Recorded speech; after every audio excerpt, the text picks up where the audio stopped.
वो कोहरे में लिपटी 19 नवंबर 2019 की सुबह थी। लाहौर के पुराने एयरपोर्ट के टर्मिनल से आईसीयू से लैस एक अत्याधुनिक एयर एम्बुलेंस ने एक खास मरीज को लेकर उड़ान भरी। विमान में पाकिस्तान के 3 बार प्रधानमंत्री रह चुके और पाकिस्तान की अदालत में दोषी करार दिए गए अपराधी नवाज शरीफ सवार थे। जान का खतरा था उनको।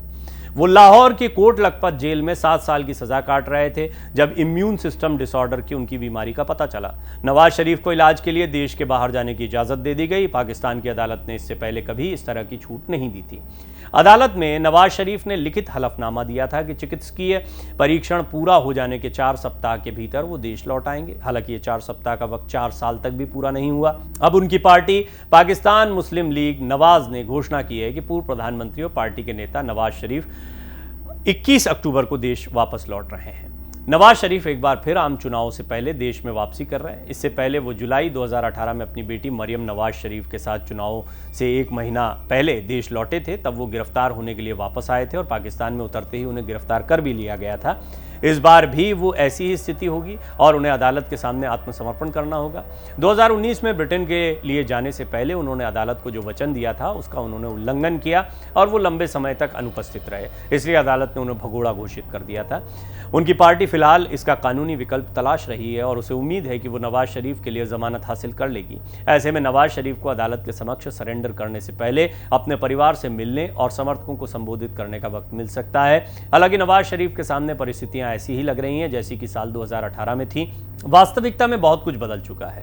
सबसे पहले तो देश की सेना के साथ उनकी पार्टी का रिश्ता बदल गया है। 2018 में उनकी पार्टी और देश की सेना के बीच टकराव था। पाकिस्तान में सेना को ही असली किंग मेकर माना जाता है। तब सेना इमरान खान को सत्ता में लाने पर आमादा थी और PMLN का आरोप है कि ये नवाज शरीफ की पार्टी का कि कई राजनीतिक टिप्पणीकार भी ये मानते हैं कि अदालतों की मदद से ये सुनिश्चित किया गया कि PMLN के शीर्ष नेता को चुनाव न लड़ने के लिए कानूनी रूप से मजबूर कर दिया जाए। अब परिस्थितियां पलट चुकी हैं। 9 मई के घटनाक्रमों के बाद इमरान खान और उनकी पार्टी पाकिस्तान तहरीक-ए-इंसाफ सेना की नाराजगी का सामना कर रही है। इस दिन इमरान खान की गिरफ्तारी के बाद उनके समर्थकों ने सैन्य ठिकानों पर हमले किए थे और कई जगह आगजनी की घटनाएं हुई थीं।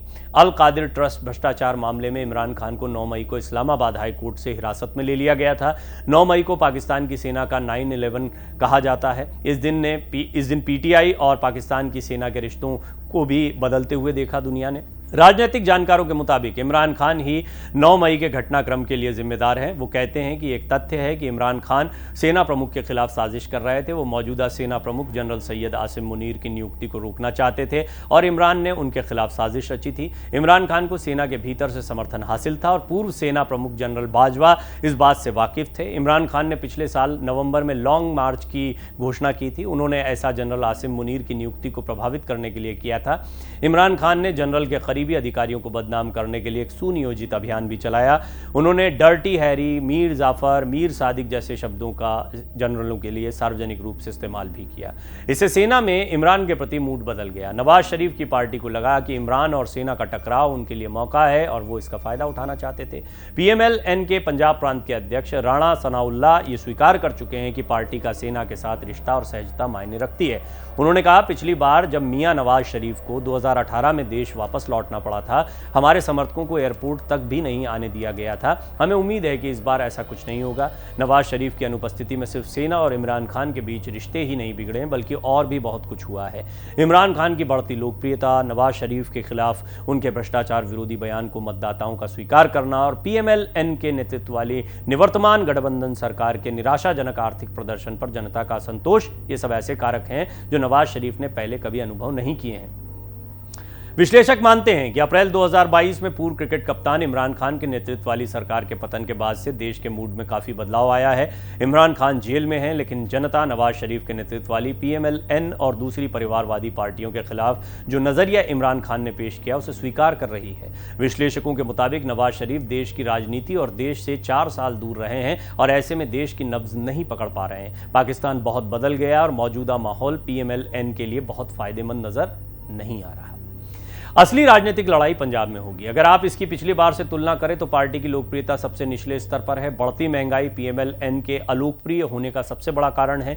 हालांकि 16 महीने से चल रही ये सरकार गठबंधन सरकार है, लेकिन महंगाई के लिए लोग पीएमएल-एन को ही जिम्मेदार मानते हैं, क्योंकि वो ही सरकार का नेतृत्व कर रही है। इमरान खान के कैद किए जाने और पीटीआई के नेताओं पर टिकट न लेने और पार्टी से अलग हो जाने के दबाव के बावजूद सेना जनता की राय को इमरान खान के खिलाफ करने में नाकाम ही रही है। अगर किसी को ये लगता है कि ज़मीनी स्तर पर नवाज शरीफ पीटीआई के समर्थन को कुछ नुकसान पहुंचा सकेंगे तो ये भूल है।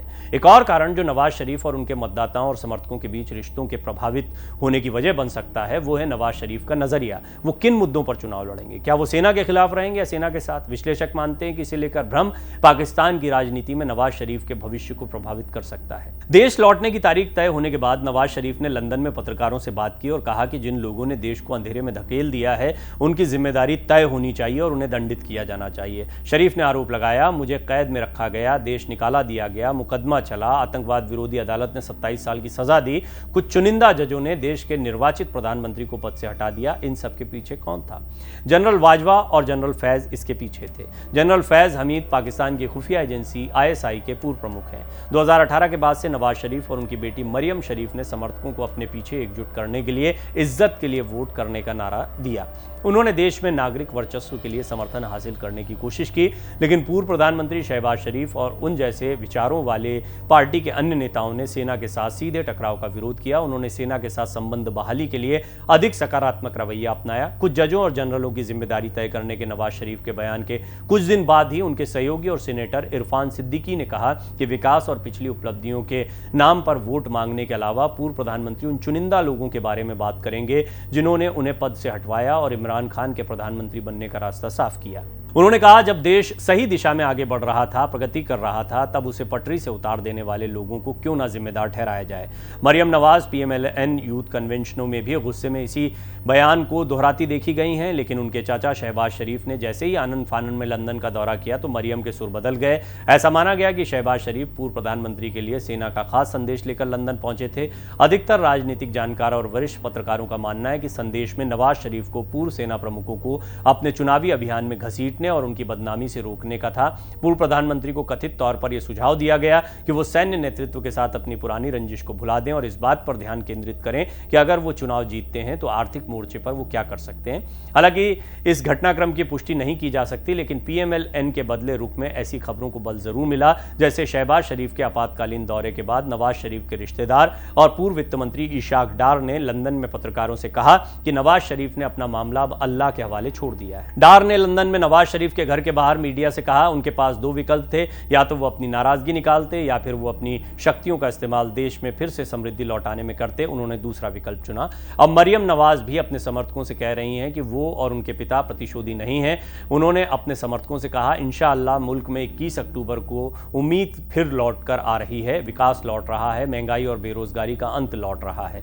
पाकिस्तान के राजनीतिक जानकारों के मुताबिक नवाज शरीफ की पाकिस्तान वापसी उन्हें राजनीतिक तौर पर वापस जीवन देगी। वो पार्टी के भीतर विभाजन और मतभेदों को पाट सकेंगे। फिलहाल पार्टी में इस बात पर कलह है कि इसकी अगुवाई कौन करेगा। नवाज शरीफ अपनी बेटी मरियम को उत्तराधिकारी बनाना चाहते हैं, लेकिन शहबाज शरीफ अपने बेटे हमजा शहबाज को इस पद पर देखना चाहते हैं। नवाज शरीफ एक बार फिर से पार्टी पर नियंत्रण बनाएंगे। कुछ हद तक उनकी वापसी पार्टी की कमजोर होती लोकप्रियता को फिर पाने में मदद करेगी और इससे राष्ट्रीय राजनीति पर भी असर होगा। पीएमएल-एन मतदाताओं का समर्थन खो चुकी है। उनके 16 महीने के कार्यकाल में गरीबी और बेरोजगारी बढ़ने से पार्टी अलग थलग हो गई है। नवाज शरीफ शायद अपने कुछ समर्थकों को फिर से जोड़ पाएंगे, लेकिन सबसे ज़्यादा मतदाताओं को अपनी ओर करने की राह में जो बड़ा पहलू है वो पार्टी का नैरेटिव होगा। नवाज शरीफ सालों से बड़ा कदम उठाने का इंतजार कर रहे हैं। सेना इमरान खान को चुनाव से दूर रखेगी। ऐसे में नवाज शरीफ ऐसे मौके को तलाश ही रहे थे और ये उनके लिए बड़ा मौका होगा। इसे भुनाना चाहते हैं। अतीत में नवाज शरीफ सेना के खिलाफ कठोर रुख अपना चुके हैं, लेकिन वो इसे मुकाम तक नहीं पहुंचा पाए। डॉक्टर अस्कारी ऐसा फिर होते देख रहे हैं। वो कुछ लोगों के खिलाफ शिकायत करते रहेंगे, लेकिन पूरा का पूरा ध्यान सेना से बचने पर होगा। उन्होंने देखा है कि सेना ने इमरान खान के साथ क्या किया, इसलिए नवाज शरीफ ये गलती नहीं दोहराएंगे। पाकिस्तान मुस्लिम लीग नवाज पार्टी अपने नेता की वापसी की संभावनाएं बताते हुए जनता से संपर्क साधने का अभियान चला रही है। पार्टी लोगों को रैलियों और गली चौराहों नुक्कड़ों पर सभाएं करके प्रोत्साहित कर रही है। लोगों से कहा जा रहा है कि 21 अक्टूबर को नवाज शरीफ के स्वागत में जलसे के लिए मीनारे पाकिस्तान पर जुटे। यहां नवाज शरीफ जनता को संबोधित करेंगे। ऐसा होने की राह में कई कानूनी अड़चनें हैं। नवाज शरीफ को भगोड़ा घोषित किया गया है। कानून के तहत उन्हें पाकिस्तान पहुंचते ही गिरफ्तार किया जाएगा। उनकी पार्टी ने इसके लिए योजना भी तैयार की है। नवाज शरीफ की लीगल टीम अपने नेता के पाकिस्तान पहुंचने से पहले उनके लिए अग्रिम जमानत पाने की कोशिश कर रही है।